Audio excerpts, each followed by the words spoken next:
Hello, everybody. Sorry about all that problems. My parents' internet was being a nightmare, and getting their computer to set up was being absolutely atrocious. So I just had to make the call, and they're not going to be joining me um, today. So I guess you just get me by myself today. I hope everybody's okay with that. So um, it's just been crazy hectic trying to get that all going, and I apologize for the delay, but I've been trying to get everything here as situated as possible, and I'm not even situated. So, how's everybody doing? Hope you all are doing well. And with that being said, um, just a quick overview for today's show.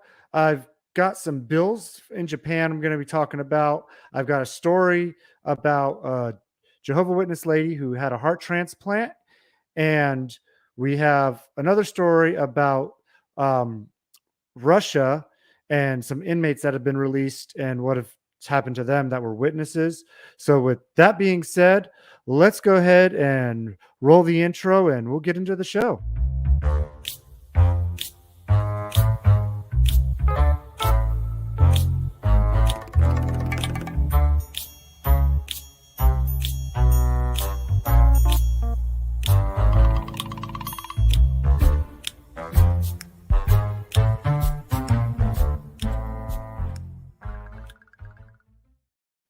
All right, so I'm doing a solo act this morning, so hope y'all can tolerate me just talking today. um, so first of all, I'm going to go ahead and start off with a Japan story I got here for y'all, and let me just go ahead and share this with you here. Yada do do do. So Japan is doing something really awesome here, and this I think is just absolutely fantastic. Okay, they're trying to get a bill passed that aims to prevent religious organizations from sending their assets overseas and transferring them out. Let me go ahead and make that a little bit bigger. Yeah, I don't have anybody to tell me to make it bigger. Where's the people to tell me to make it bigger? So, and with this being said, though, if this bill hits and the Jehovah's Witnesses have to keep their assets all within the country, that is great news. And the reason I say that is because we know that with Australia and with other countries, they move their assets around to try to make it look like they're not as big or as wealthy as they really are. And so, with Japan trying to get this kind of a law passed, they won't be able to do that. And they're going to set up a system of the government to monitor this as well. So they're going to have to report all their assets and keep them in the country. And the purpose of this is to help whenever they have to make reparations to victims or things like that. So that way, their assets for that country are all in one area, and they sorry, I'm reading comments and doing this. This is new to me, so bear with me. Um, so all their assets will be in one spot, and they'll be able to help actually use that money to help victims rather than just send it away. But again, we're talking about the Jehovah's Witness organization, okay? They're going to fight this tooth and nail, I'm sure. On top of that, they're probably, before any of this bill gets passed or anything, will probably want to try to get everything out of the country that they can before this law goes into effect. I wouldn't put that past them at this point. So, it's one of those things we got to keep an eye on, because there's always sleazy ways that they can do things and try to twist it around and make it look bad or good on them. But in the end, this is an absolutely fantastic law. It's going to be great, especially for victims of abuses within the organizations, and not just the witness organization either. This will go whole country to get some help when they need it, because these organizations will have to keep their assets in the country. And with that being said, I'm going to go ahead and move on to my next story for y'all. So, Russia has got prisoners, of course, that we know of Jehovah's Witnesses that they've held because of their stance on the religion, their extremism. They won't um they won't stop doing their work, the witnesses. They'll still go do their meetings. They'll still do their preaching no matter what these governments say. And that's why these witnesses have been put in prison by Russia because of this. So this brother, quote unquote brother, gets released from prison. All right. Well, he doesn't get to stay in Russia. He has actually been deported from Russia, and he's gone back to his birthplace, which is in the capital of Turkmenistan. I don't know if I'm pronouncing that right. And, you know, this is just one of the things now, in a way, like, I don't think, according to the article, he didn't want to be sent back to his homeland, which I can get that, especially if you have a life and you're settled in an area, you want to stay in that area. However, I do think it is a good thing in a way because now he is out of that country that's putting witnesses in prison for practicing their religion under their extremism laws. And he's not being a poster child for Watchtower to be persecuted. So kudos to him, yay for him. And I I actually wish nothing but the best for him. And the reason why I'm kind of going through these stories a little bit fast is because the last story that I have, I kind of wanted to hit on a little bit longer because I've got extra information to add to that as well. So, but you know, these stories aren't too bad actually. Oh, and by the way, yeah, I actually meant to say something else. Um, this today's show is actually our 1 year anniversary. Last year was our very first show on this day. It was actually this December 7th, but we do it on Wednesday. So obviously it's the 6th this year. But December 7th of last year was our first show. So today is our 1 year anniversary show. So we have made it a year on this show, and my, how it's grown. And so, everybody, thank you for all your support and jumping into the comments every week. I have a blast doing it. I know Ryan does. I know she's not feeling well, Ryan. I hope you get better soon.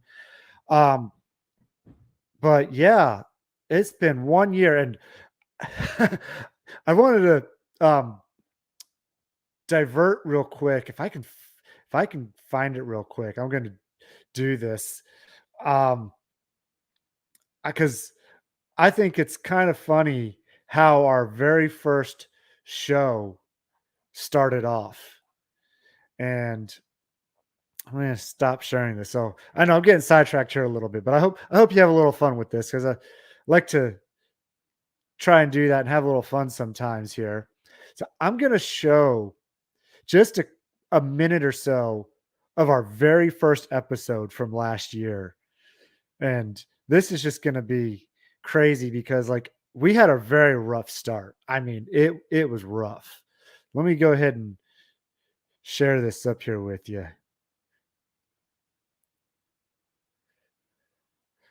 First show, and guess what, James? We're not perfect. Did you know that?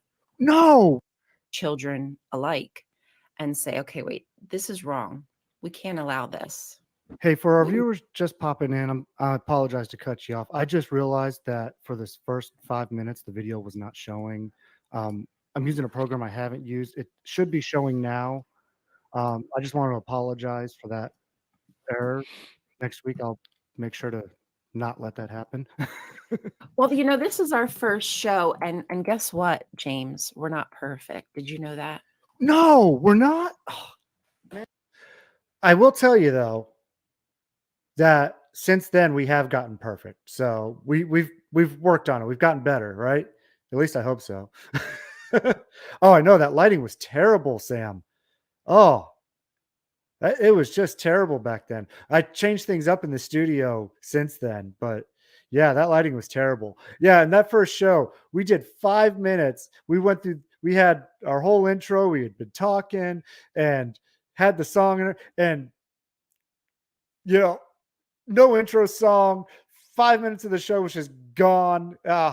It was, but it was fun though. I mean, we really went through our growing pains in this last year, and I'm sure we still got more to go through.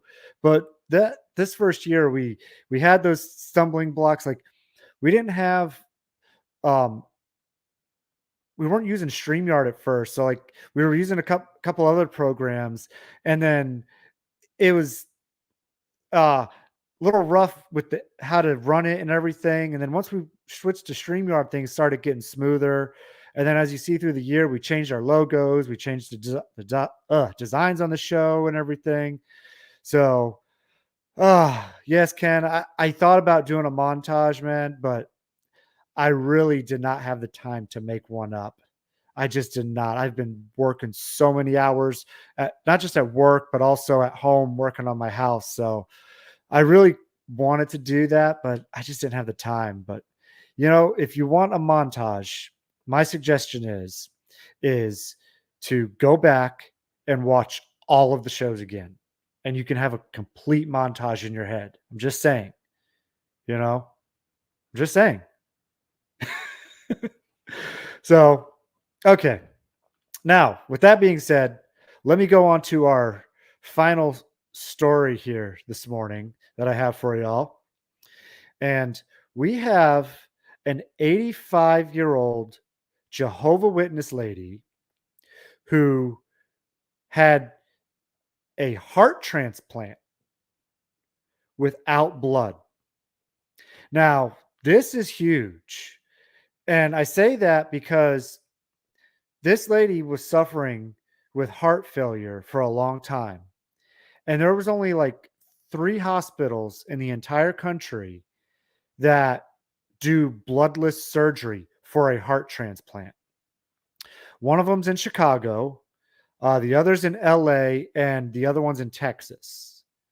And I she ended up going to the one in Chicago. That's the one that accepted her. Actually, one of the programs denied her coming because of something on her medical um, uh, chart that they didn't want to deal with.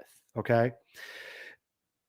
So she gets to this hospital in Chicago. What they did actually, and they actually really respected this lady's beliefs, which big props to the doctors, huge props to these doctors because these doctors are the miracle for this lady. Okay.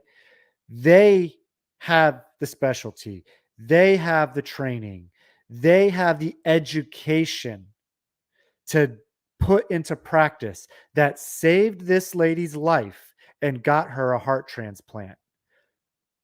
You were not going to find this in the Jehovah's Witness organization of people doing this. They are the real miracle here.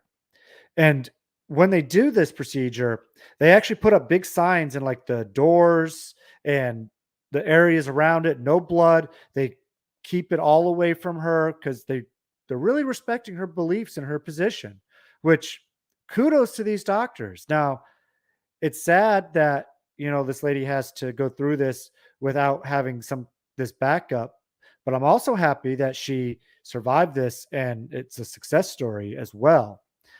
And the other big thing about this is she had a heart transplant.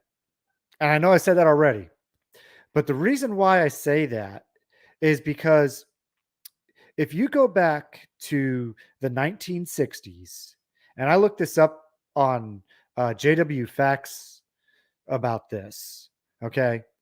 In 1961, okay, they were asking about if the Bible says anything against uh, transplants or organ transplants at all. And at that point, in the Watchtower, August 1st, 1961, page 480. It's a questions from readers.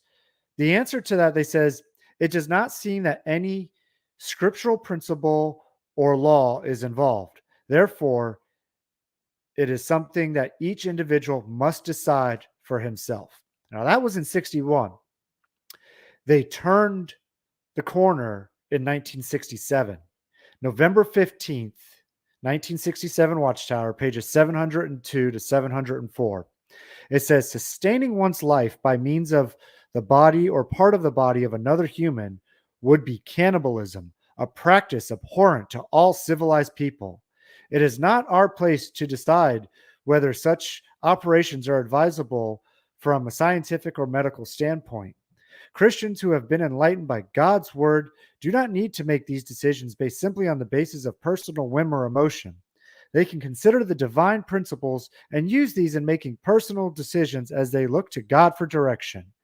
Now, I'm going to stop right there because on the one hand, at the end of it, it sounds like they're giving you the air of choice. Okay. But when they use that word cannibalism and the negative connotation that they're putting on this practice of organ transplants, you can really tell that they're putting this negative light on it. And therefore, all the followers are going to just be like, no, I can't do this. This is not right. It's cannibalism. I'm not going to be a cannibal. So it's just sad how they flip their tune. And then, of course, we know later they flip back on that because obviously this lady wouldn't be having a heart transplant if they didn't flip flop their doctrine again on this. So it's just, yes, Jenny, exactly. Exactly. It is horrific because a transplant and a medical procedure is nothing like cannibalism in reality. No more so than a blood transfusion is like eating blood, which the Bible says to abstain from eating blood, because your body does two completely different things with it when it's transfused versus when it's eaten. So their basis for it is already way off as it is. And it's just so ridiculous that they have to sit there and make laws on these things for people, or rules, I should say, for these people, that their own book that they claim to follow doesn't even have these rules in it for them. So, I mean, this is, but like going back to this lady, you know, this is, I'm so happy she survived. I'm so happy she can have her life and, you know, be healthy again as much as she can for the time she has, you know, left.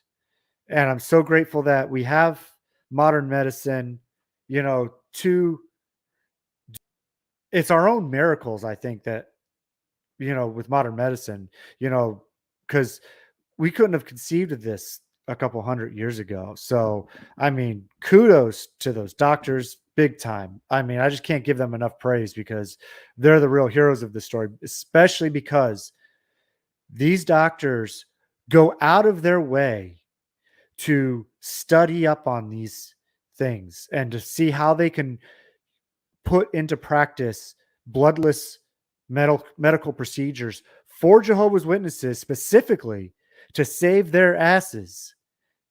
You know, don't talk to me about how this world has nothing but terrible people in it when you got medical doctors coming out here trying to save your behinds off of your beliefs. So that's all I got to say on that. Um, anyways, I hope y'all enjoyed my rantings this morning. Uh, you know, kind of odd doing it by myself because got nobody to bounce off of and laugh at. So I just get to kind of laugh at myself for my own jokes. And I hope y'all are laughing with me because I can't hear you on the other end over there. But with that being said, that's all I got for you today. Everybody, please don't forget to hit the like button and subscribe to the channel if you can. And please help those algorithms out by watching these videos and sharing them with everybody as well. Also, don't forget, if you feel like it, we can we have the buy me a coffee link in the description below for anybody that feels like doing that. And also all the um, links for the stories are in the description below, including the link for the JW Facts article to talk about that shows you the organ transplant doctrine flip flopping back and forth as well. So I hope everybody's having a wonderful week. I hope you all are staying warm and healthy and safe. And, you know, again, thank you everybody for showing up today. Had great turnout. Sorry about the delay. Hopefully one of these days I can get my dad back on with me again, and we'll try to iron out the technical details before. Oh, thank you, Sam. Yes, I will do that. Sam just reminded me to add the Discord link in the description. Let me do that. And I'm going to actually add that into the comments right now. So give me just 1 second here. Appreciate you, Sam. I will be doing that, copying it. And there you go. There's the Discord link for anybody who wants to join our Discord over at the Apostate Coalition. But that's all I got for you today. Thanks again. Also, remember everybody, apostate your way, and we'll see you all next week. Love y'all. Have a great week.